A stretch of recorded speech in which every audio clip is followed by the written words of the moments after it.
Today we're talking Sororitas in 9th, rules changes, points changes, and where I think the army might be going from here.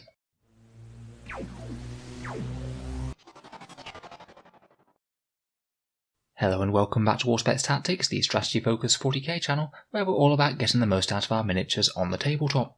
So the Sisters of Battle are the most recent 4 army release that Games Workshop have done, with their entire range refreshed earlier this year. In 8th, their codex was fairly well built. Most units were decently usable, there were powerful mechanics that you could build around, and you could certainly make some units very scary with clever use of things like miracle dice or stratagems. In today's video we'll talk about how some of the rules changes have impacted them going into the new edition, go through each unit in the codex and talk about the points changes, and a few thoughts for units to watch that might crop up a bit more often. So let's start with talking a bit about how some of the rules changes from 9th have impacted the army. Firstly, I think that strategic reserves is really quite a positive for the Sisters. A lot of their units tend to be fairly short ranged, either toting flamer or melta weaponry, or are very good in close combat. Seeing as they don't have access to all that many deep strike options within the codex, it's good to essentially be able to do that with any unit if you pay the command point. It can be pretty handy as well with units such as Repentia to be able to come out of strategic reserves and then pretty much get an auto charge if you have the correct miracle dice. In an edition that's pretty much all about objectives, having durable objective secured units is a real asset, and certain builds of Sisters of Battle lists can be very hard to remove from the table, such as the Valorous Heart and their AP ignoring shenanigans. I suspect that we'll see more units of Sisters in 5s than 10s though, just due to the downsides of unit coherency and blast rules. Pretty much most of the Sororitas motor pool gets decent advantage from shooting in melee. In particular, things like immolators and penitent engines, who are going to be getting very close indeed. It's nice to have their shooting guaranteed whether they happen to get charged or not, and being able to shoot on the move is really nice for the exorcist and the immolator. A lot of 9th games are going to be played on smaller board sizes, and again I think that this is a decent thing for close range firepower, a small buff to things like flamer and melta weapons, which of course the Sisters love. Finally, one change that was kicking around from the Space Marine units seemed that the Invader ATV had a 2-shot multi-melta in the new Space Marine Codex. That's not 100% confirmed yet, but if multi-meltas go to 2 shots, then that will significantly up the Sororitas anti-tank. Multi-meltas have been pretty underwhelming in 8th, so if they got really powerful, then that would be certainly very helpful in an army that doesn't get las cannons. Moving into some unit analysis now. In general, HQs only went up by a little bit, but I will bear in mind that characters are so much easier to shoot in 8th if they happen to have the big units next to them shot down a bit.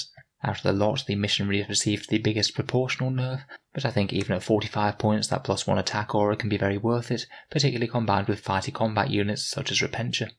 Probably one of the worst hits in the codex points-wise was the change to the standard Battle Sisters. They've gone from a very reasonable 9 points to 11 points per model, a fairly hefty 22% points increase percentage-wise. Some of their war gear has changed a bit for the better. Inferno pistols are 5 points now, so they're much better point for point, though hand flamers are worse, also at 5 points. Melta guns have come down significantly from 14 points to 10, and flamers have dropped a point to 5. If you were taking them, then heavy flamers and multi-melters are better as well, both dropping a few points. I'm not really sure it'll tempt all that many people to bring specials or heavies on the standard Battle Sisters. In general they tend to be wanting to just scrap for objectives. But if you were using things like heavy flamers or melta guns, then their reduction in points can counteract a lot of what happened to the standard troops. Moving on to the elite section, Arcoflagellants and Crusaders took a fairly hefty points increase, going up to 15 and 16 respectively, though interestingly enough Death Cult Assassins remained at 13 and are a lot more attractive as a result. The Celestians went from 10 points to 12 points, remaining just 1 point more than Sisters of Battle, and honestly I think that points cost is pretty well spent. They get better rerolls when they're next to the Canoness, and they get an extra attack to help repel the enemy, and in general I think that is worth the extra investment. If you're wanting your foot-slogging Sisters to be damage dealers, then Celestians aren't a bad choice, much as they weren't before. The Dialogus and the Hospitaller have both gone up 5 points to 40 each, though interestingly the Imagifier, the one that I would have said was the best of the lot, has stayed the same at 45, so she's an even better choice than previously. Finally, for fighty troops in the elite section, Repentia have gone up from 13 to 15, a 15% points increase, fairly well in line with other things, and Zephyrim have gone up from 17 to 20, a 17% increase. While they might have gone up slightly above average, I still think that they're both usable. Due to the objective-based nature of this edition, combat seems to be a bit more important with bullying people off objectives. In the fast attack section, Dominions got the similar points increase to Celestians, going up to 12, and if you were equipping these girls with melta guns, then that's actually going to be an improvement, seeing as meltas went down so much. With that scout move, again another very solid option over your standard battle sisters.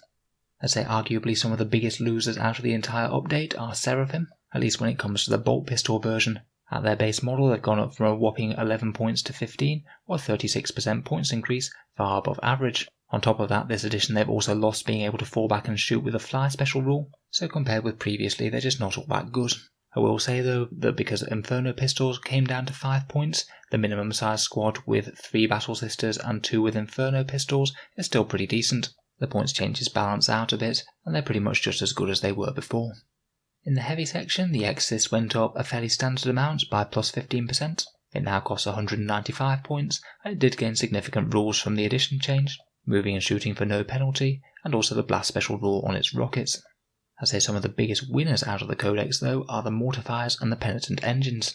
These two actually won pretty big in terms of rules changes in 9th. Being able to fire their heavy weapons in close combat is pretty excellent.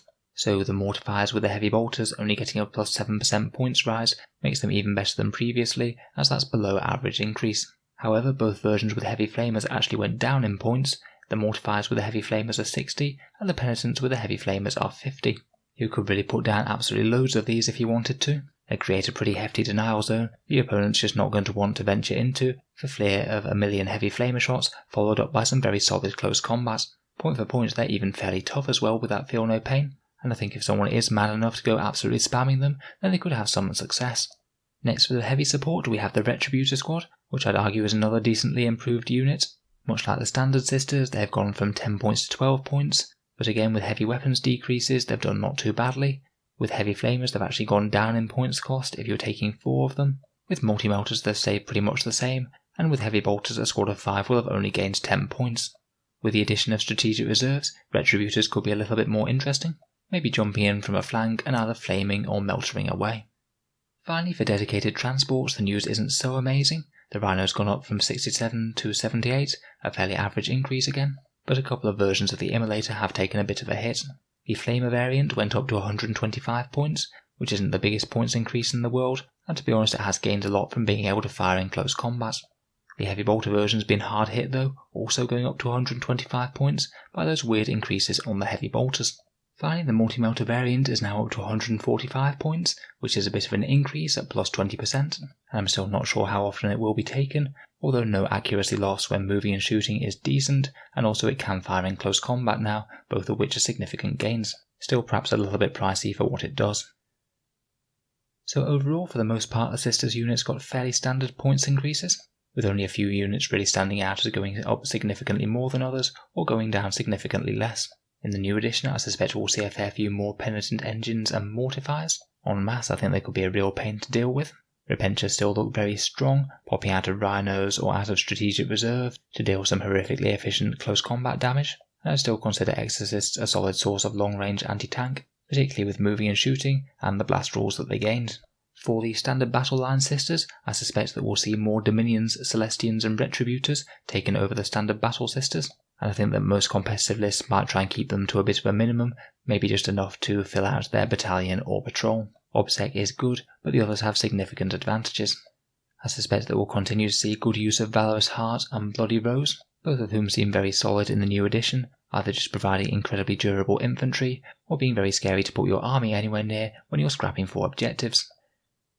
Finally, here's a quick little experimental list that I threw together, certainly nothing too optimised in particular, but I thought it could be quite scary just to theorise how many scary close combat threats we could put in one army. With that in mind, we have a pretty bare bones Bloody Rose, Spearhead and Patrol detachment, whose main battle line is going to be made up with 3 sets of 3 Mortifiers, each with 2 heavy bolters. These will be absolutely monstrous to face in close combat and put out no less than 54 heavy bolter shots per turn, so should do a decent job of hoovering up any infantry on objectives at long range. Advancing up alongside them, we have 3 units of Repentia, all in Rhinos, and supported by a Canoness and a Missionary, to soup up their combat to the absolute maximum. To hold the fort, we have 3 units of 5 Battle Sisters, who will just be skulking around picking up objectives in our own deployment zone, and a couple of Exorcists with missile launchers, seeing as we've got quite a lot of hard targets that should sap the enemy's anti-tank firepower, so hopefully these will either be ignored or take fire away from the Rhinos and the Mortifiers. Finally, to just add one other big distraction threat, we also have Celestine on the board as well, ready to use her decent movement to provide some quality close combat where it's needed most. Overall, I think that this will be quite scary for a lot of lists to face, and possibly one of the biggest weaknesses could be having a lot of the mortifiers lost turn 1 if the enemy starts up with a very decent first turn. Terrain could also potentially be an issue with so many vehicles having to manoeuvre around, and it might limit where the close combat hammer can fall.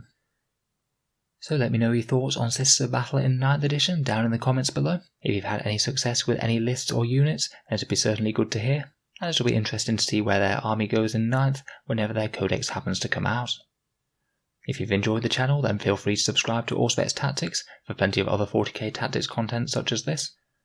And if you have been enjoying my videos, I'd just like to mention that the channel has a Patreon page which you can find down in the video description below. Making all of these videos does take quite a significant amount of time, so if you are watching regularly, then any support to keep them coming is greatly appreciated. Channel Patreons get to see one video early each week, there's regular votes to see what sort of things come next on the channel, and you're also automatically entered into the Auspex Tactics prize giveaway, which happens once a month. If any of that sounds good to you, or you'd just like to help support the channel, then the link is down in the video description below. In any case, a massive thank you for listening, and I'll hope to see you guys next time.